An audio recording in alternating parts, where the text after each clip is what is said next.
Bismillahirrahmanirrahim. Assalamu alaikum students. Students, now we are going to continue our short question series. Today we are going to discuss 2013 Group 1 and Group 2 past year paper Lahore board. आज हम 2013 के group 1 और group 2 के paper discuss करना जा रहे हैं। इससे पहले आपके सारे ऑब्जेक्टिव मैंने 4 लेक्चर में किया था और 2012 के पेपर डिस्कस किया था। आज हम 2013 के ग्रुप 1 और ग्रुप 2 को डिस्कस करने जा रहे हैं। बहुत सारे कमेंट्स आ रहे हैं सर दूसरे बोर्ड के भी पेपर करवाने के, तो मैं बार बार आपको यही बता रहा हूँ, आप ये एक दफ़ा सारे क्वेश्चन कर लें, ये जो मैं कह रहा हूँ 10 ईयर्स के, इसके बाद अपने बोर्ड का कोई भी पेपर निकाल के देख लेना है। इंशाल्लाह इन्हीं में से आपको वो क्वेश्चन कहीं ना कहीं नज़र आएंगे। सो ये आपका चूँकि सेम बुक है, पेपर पैटर्न सेम है, तो आप एक दफ़ा ये सीरीज़ कर लें, उसके बाद आप अपनी तसल्ली के लिए बुक खोल लीजिए, ये पेपर खोल लीजिएगा, आपको इंशाल्लाह मैक्सिमम क्वेश्चन जो है वो मिल जाएंगे। सो आज हम जी 2013 स्टार्ट कर रहे हैं, ग्रुप 1 है। इसमें सबसे पहले देखें कौन कौन से क्वेश्चन आए हुए हैं जी। First question centre of circle, ये भी हम ऑलरेडी इस टाइप के कर चुके हैं। Focus and vertex of parabola 6.4, देखें पहला आ गया 6.1 से, दूसरा पार्ट 6.4 से है। नेक्स्ट है जी मेजर और माइनस एक्सेस 6.5 से आ गया है।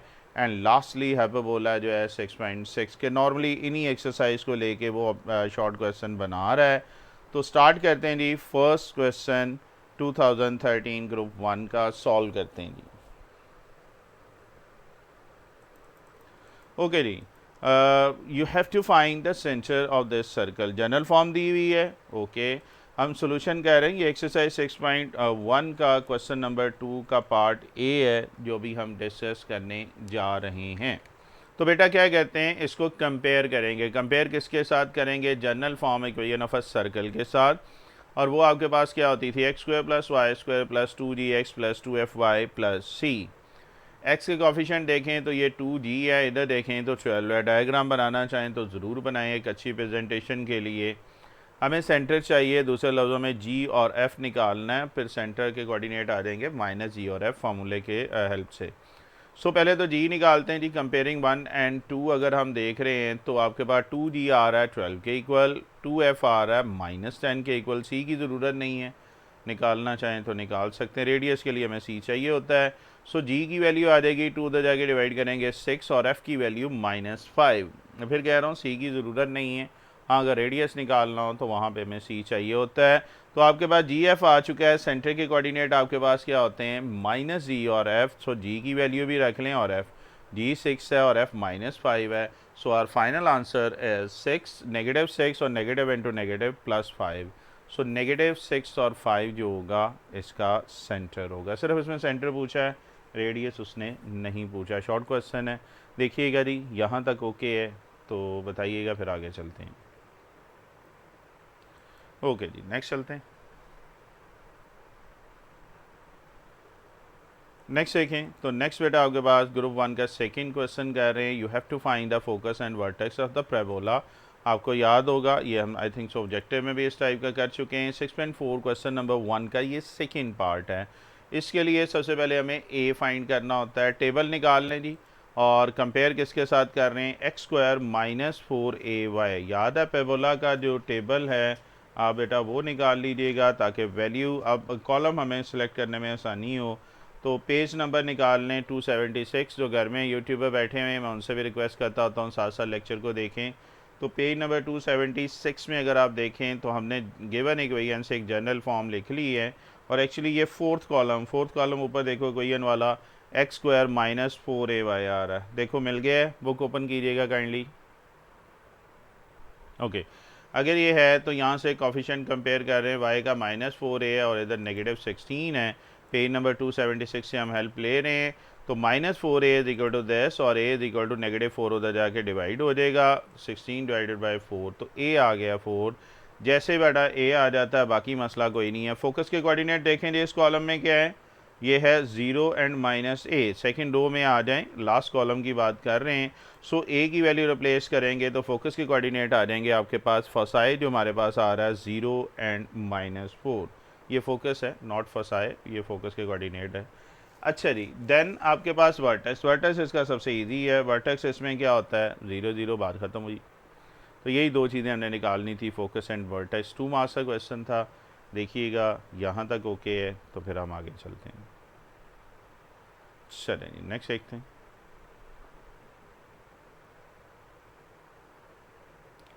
नेक्स्ट है बेटा क्वेश्चन नंबर 3 की बात कर रहे हैं। तो 3 आपके पास आ रहा है, define major and minus axis of ellipse. आपको कॉनिक्स वाले लेक्चर में बड़ा तफसीली एलिप्स के सारे ये बताए हुए हैं, जो भी लैंग्वेज यूज़ हो रही है। जिन लोगों ने वो लेक्चर नहीं देखा, मैं कोशिश करता होता हूँ नीचे डिस्क्रिप्शन में या कमेंट में ये ज़रूर आपको पिन पॉइंट कर देता होता हूँ लेक्चर, तो वो लेक्चर ज़रूर देखें। दो डेफिनेशन पूछी हैं जी, मेजर और माइनस एक्सिस। मेजर एक्सिस क्या है, the line segment through the centre of an ellipse defined by 2 points on the ellipse where the distance between them is maximum। अगर डिस्टेंस मैक्सिमम है तो आपके पास क्या आ जाएगा, मेजर एक्सिस। मैं फिर कह रहा हूँ, इसको तफसीली देखना है तो कॉनिक्स में जो एलिप्स वाला पोर्शन है वो देखिएगा, उस लेक्चर में बड़ा तफसीली ये मैंने बताया हुआ है। फ़िलहाल यहाँ पे उसने डेफिनेशन पूछी है, डेफिनेशन एक तो ये लिख लीजिएगा। और माइनर एक्सिस क्या होता है, if the line that contain the shorter of the two side. ठीक है, यहाँ पे शॉर्टर की बात आ जाएगी, about which the ellipse is symmetrical, or the line through the foci is called major axis and the line perpendicular to it is called minor axis। तो ये ऊपर वाली दो डेफिनेशन, ये और करके ये दोनों लाइंस की डेफिनेशन ये भी आप कर सकते हैं। दो अल्टरनेट डेफिनेशन दी हुई हैं, ये मत कहना कि जी ये और करके लिखा है तो वो मेजर है वो माइनर है। अगर मैं इसको इस तरह आपके लिए कर दूँ तो शायद और इजी हो जाएगा कि यहाँ तक ये मेजर और माइनस है, और के लिए मैंने अलहदा कर लिया है। ठीक है जी, तो बल्कि इसको बाहर निकाल देते हैं ताकि कोई कन्फ्यूजन ना रहे कि आप उसी में लिखते रहें। ये अल्टरनेट आप कह लें जी, वेट कीजिएगा जी, ये इसको मैं नीचे कर रहा हूँ, ये अल्टरनेट के लिए डेफिनेशंस आ गई हैं। तो आपकी मर्ज़ी है, कोई भी लिख सकते हैं इसमें। आपके पास ये डेफिनेशन मेजर एक्सेस और माइनस एक्सेस की सामने आ रही हैं। ठीक है जी, तो ये काइंडली देख लीजिएगा, चूँकि अभी कर रहा हूँ तो इसमें एनिमेशन तो नहीं इसकी आ रही है। तो ये मेजर और माइनस एक्सेस और द लाइन, अब देखें और वाली आ रही है, through the foci is called, जो फोसाई से गुजर रही होती है उसको मेजर एक्सेस कहते हैं, और जो उसके परपेंडिकुलर होती है उसको माइनर एक्सेस कहते हैं। दोनों डेफिनेशन आपके सामने हैं जी। तो ये था जी क्वेश्चन नंबर 3। चलें जी आगे। ओके,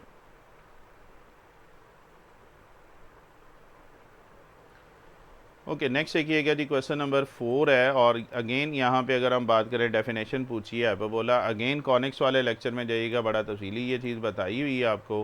हाइपरबोला आपको पेज नंबर 273 पे ये डेफिनेशन मिल जाएगी। ज्योमेट्रिकल डेफिनेशन पढ़ी थी हमने, if the cutting plane is parallel to the axis of the cone and intersect both its nappes. अगर ये दोनों नैब को कट करती थी, आपको याद होगा, तो हमने कहा था कि ये कर्व जो होगी इंटरसेक्शन एज अ हाइपरबोला होगी। याद आ रहा है, एक हमने ये डेफिनेशन पढ़ी थी और एक अलजेब्रिक थी कि लाइन अगर फिक्स लाइन एल है, F be a fix point है, देन अगर आपके पास पी एम डिनोट कर रहा है डिस्टेंस, तो P F over P M की रेशियो ई के इक्वल होती है, और ई की वैल्यू अगर ग्रेटर दैन 1 है तो ये हाइपरबोला है। ठीक है, आपको ये तीनों चीज़ें बताई थी। 6.3 की बात कर रहे हैं, उसके एंड वाले 6.3 जहाँ पे एंड हुई है उसके नीचे देखेंगे तो ये तीनों कंडीशन आपके लिए लिखी हुई हैं। ऑब्जेक्टिव में भी हमने डिस्कस की थी कि अगर ई ग्रेटर दैन 1 है तो आपके पास क्या होती है, ये हाइपरबोला है। आप पेज नंबर 272 निकाल सकते हैं, वहाँ पे आपको ये मिल जाएगी। तो either you can write it this definition और ज्योमेट्रिकल डेफिनेशन। अलजेब्रिक अगर लिखना चाहें तो ज़्यादा बेहतर है। अगेन मैंने डायग्राम से इसको वहाँ पे डिफ़ाइन किया हुआ है, तो मुश्किल बात जी।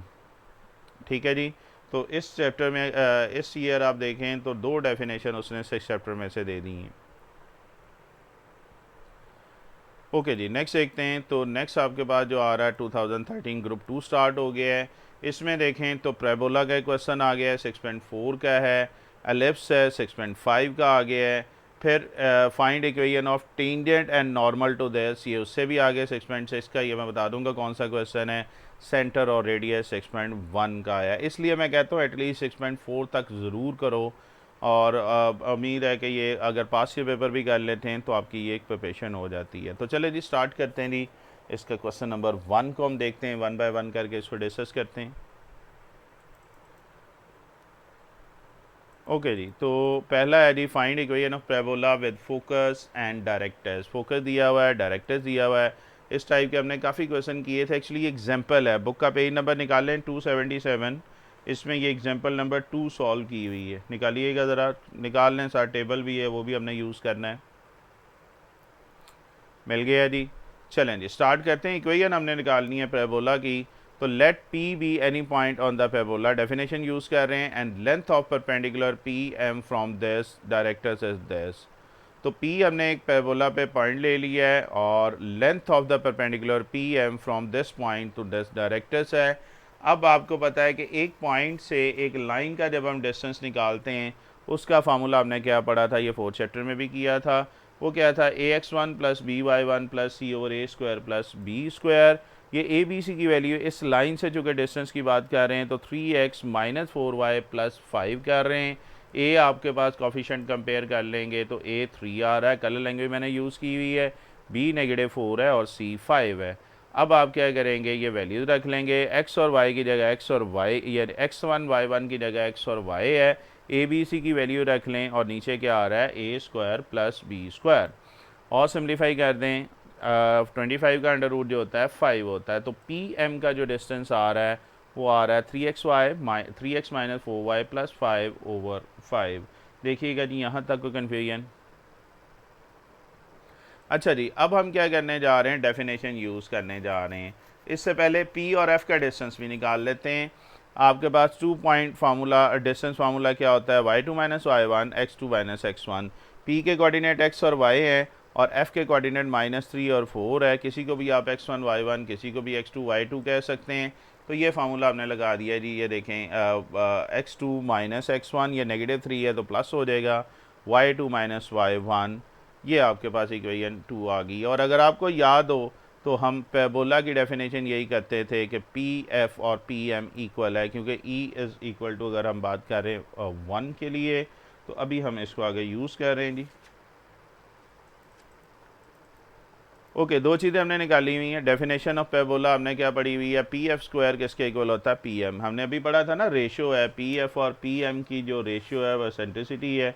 और एसेंट्रिसिटी के लिए अगर हम बात करें जी, पैराबोला के लिए 6.3 वही एंड वाला आप देखेंगे तो पैराबोला में ई इज इक्वल टू 1 होता है, तो क्रॉस मल्टीप्लाई करेंगे तो P F is equal to P M, यहाँ स्क्वायर ले लिया है। अब पी एफ स्क्वायर अभी हमने निकाला था डिस्टेंस फार्मूला, ये बुक वाले ने डायरेक्ट किया हुआ है, हमने इसको निकाल दिया। और एक पॉइंट का एक लाइन से डिस्टेंस है, तो ये देखो, ये समझ आ रही है, बस ये वाला पॉइंट देर में रखेंगे, बस इसको सिंप्लीफाई कर लें, स्क्वायर अंडर रूट से कैंसिल हो जाएगा, तो ये x+3 का होल स्क्वायर, y-4 का स्क्वायर, और इधर a plus B plus C का होल स्क्वायर है। क्या होता था formula, A square plus B square plus C square plus 2ab plus 2bc and plus 2ca।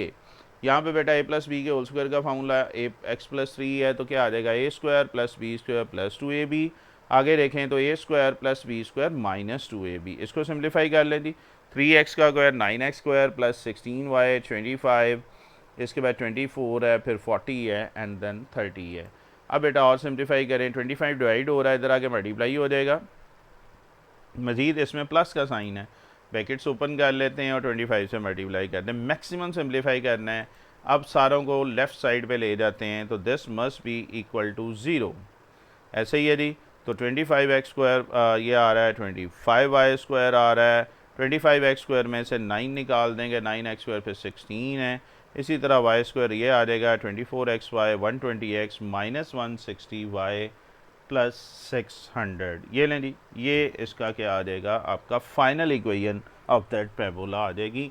तो ये एग्जांपल दी हुई थी, इस टाइप के हमने क्वेश्चन भी किए हुए हैं एक्सरसाइज 6.4 में, अगर आपको याद हो तो देखिएगा जी, यहाँ तक कन्फ्यूजन। चलें आगे चलते हैं जी। Yes, which is required equation of parabola. Thank you जी। नेक्स्ट एक thing,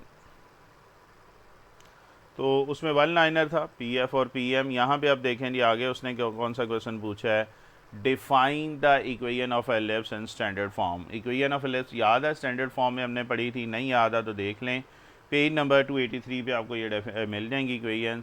standard form ellipse when centre 0, दो चीज़ें, या तो सेंटर 0 0 का होता है या एच और के। तो अगर सेंटर 0 0 है तो उसकी इक्वेशन होती है x square over A square y square over b square is equal to 1, या x square over b square y square over A square is equal to 1। तो ये स्टैंडर्ड फॉर्म जब उसका सेंटर 0 0 हो। ओके है जी। अगर मैं डायमेटिकली बताऊं तो ये हमने पढ़ा था, फोसाई वाले लेक्चर में बड़ा तफसीली बताया था। डायग्राम बनाने की ज़रूरत नहीं, अगर टाइम हो तो आप ज़रूर बनाएं, एक अच्छी प्रेजेंटेशन हो जाएगी। ओके जी, तो इसका अगर सेंटर एच और के है तो क्या होता है, एक्स स्क्वायर की जगह आ जाएगा एक्स माइनस ए स्क्वायर, वाई की जगह आ जाएगा वाई माइनस के स्क्वायर। तो एच और के इसमें इन्वॉल्व कर लिया है, तो ये स्टैंडर्ड फॉर्म है बट विद सेंटर एच और के। ये इसकी डायग्राम है। अगेन डायग्राम बनाने की ज़रूरत नहीं है, जस्ट आपको अंडरस्टैंड करने के लिए ये क्या चीज़ है। अगेन इसको अगर आप थॉरली करना चाह रहे हैं तो आपसे रिक्वेस्ट है, मैं बार बार कह रहा हूँ, कॉनिक्स वाला लेक्चर ज़रूर देखें, वहाँ पे ये सारी तफसीली चीज़ें मैंने बताई हुई हैं। देखें यहाँ तक कोई मसला। चलें आगे चलते हैं।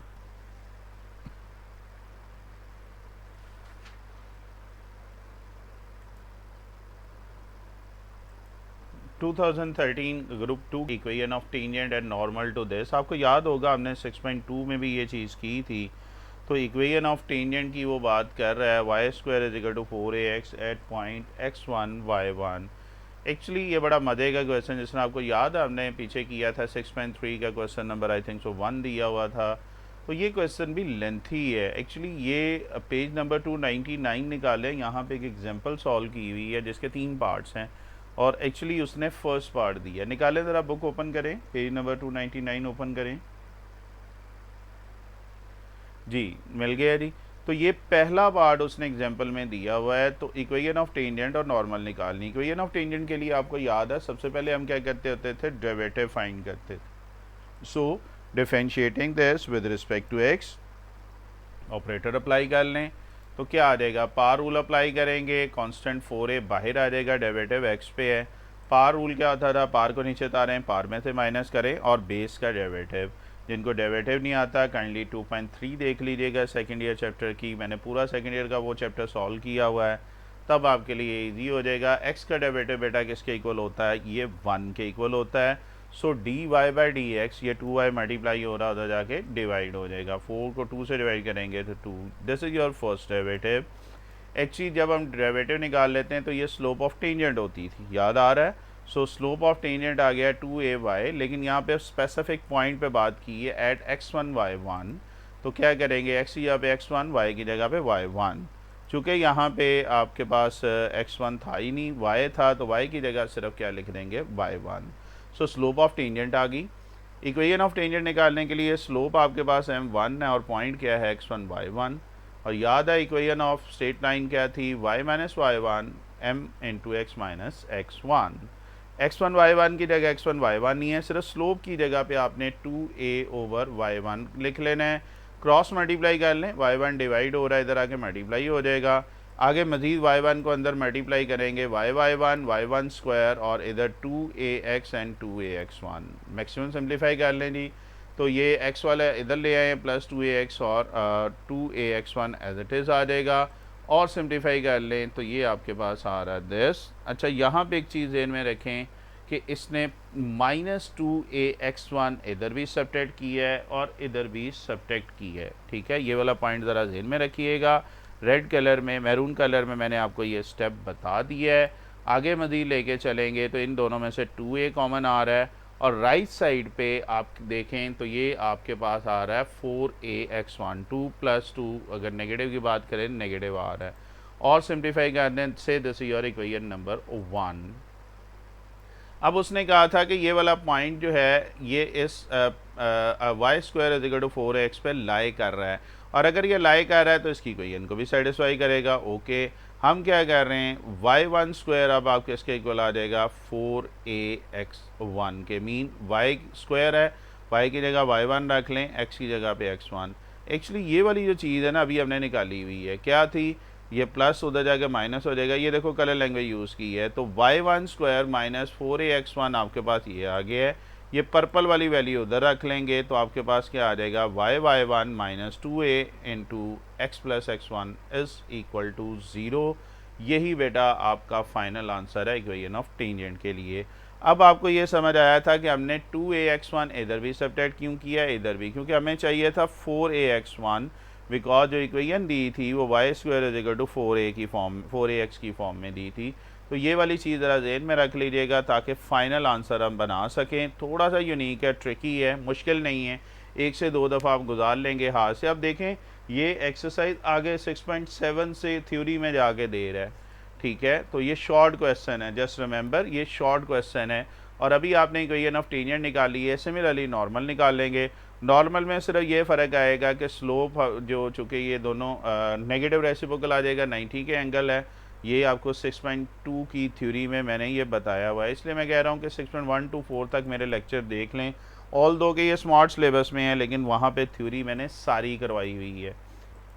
ओके जी, आपके पास स्लोप ऑफ टेंजेंट हम निकाल चुके हैं। अब स्लोप ऑफ नॉर्मल क्या होगी, सिर्फ नेगेटिव रेसिप्रोकल ले लेंगे इसका, मीन -1 ओवर इसको रेसिप्रोकल में ले लेंगे। डिनोमिनेटर का डिनोमिनेटर है तो ये रेसिप्रोकल आ जाएगा, तो स्लोप ऑफ नॉर्मल आ जाएगी -y1 ओवर 2a। अब बेटा इक्वेशन ऑफ नॉर्मल क्या आ जाएगी, y minus y1 into M into x minus x1। M भी आपके पास दिया हुआ है, y1 भी दिया, x1 y1 भी दिया हुआ है। सो x1 y1 की जगह यही है, m2 की जगह सिर्फ आपने ये रखना है। तो ये आपके पास स्लोप ऑफ नॉर्मल आ चुकी है। यहाँ तक भी आंसर ठीक है। और सिंप्लीफाई करना चाहें तो कर सकते हैं। ये 2a डिवाइड हो रहा है राइट साइड पे, इधर आके मल्टीप्लाई हो जाएगा। 2a को अंदर मल्टीप्लाई कर दें और y1 को राइट साइड पे, तो और भी सिंप्लीफाई करके आप ये वाले आंसर भी, ये भी आंसर एक्सेप्टेबल है। और सिंप्लीफाई करना चाहें, बुक वाले ने ये वाला लिखा हुआ है, आप मैक्सिमम करना चाहें तो कर सकते हैं, वहाँ पे भी और स्टॉप कर सकते हैं। ये जी था, बड़ा यूनिक क्वेश्चन था। इसका मैंने अभी फर्स्ट पार्ट किया, आपसे रिक्वेस्ट है इसका सेकंड और थर्ड भी कर लीजिएगा। हो सकता है अगर ये दे रहा है तो इन फ्यूचर इन दोनों थ्योरम में से भी को वो दे दे। तो ओके है जी, देखें यहाँ तक कोई मसला, ठीक है जी। चलें आगे चलते हैं जी। लास्ट क्वेश्चन है जी, ये जो पोर्शन है ये ना भी करेंगे तो प्रॉब्लम नहीं है, जो बाद में मैंने बॉक्स बनाया है। अब बेटा आगे चलें तो आगे आपके पास आ रहा है जी लास्ट क्वेश्चन है, centre and radius of a circle. ये हम पहले भी पढ़ चुके हैं। 6.1 क्वेश्चन नंबर 2 का 8 पार्ट है, ये रिपीट हुआ है, ग्रुप 1 में भी था, ग्रुप 2 में भी है। सबसे पहले हम इसको कंपेयर, वैसे वीडियो को स्टॉप करें और पहले इसको खुद करने की कोशिश करें, उम्मीद आपसे ये हो जाएगा। होपफुली आपने अटैम्प्ट किया होगा। सो आपके पास ये क्या आ रहा है, x² + y²। General form equation of circle से कंपेयर करना, आपने डायग्राम बना लेंगे तो बेहतर है। हमें g और f चाहिए, तो 2g किसके इक्वल आ जाएगा, x का कोफिशिएंट 12 है, 2f किसके इक्वल आ जाएगा, ये -10 है। c की वैल्यू ना भी लिखें तो गुजारा हो जाएगा, 2 दोनों में डिवाइड हो जाएगा, तो 12/2 एंड -10/2, तो ये आ जाएगा 6 एंड -5। थोड़ा सा स्पीड में मैंने इसलिए किया है, ये ऑलरेडी देखें ग्रुप 1 में भी आ चुका था, रिपीट हो रहा है।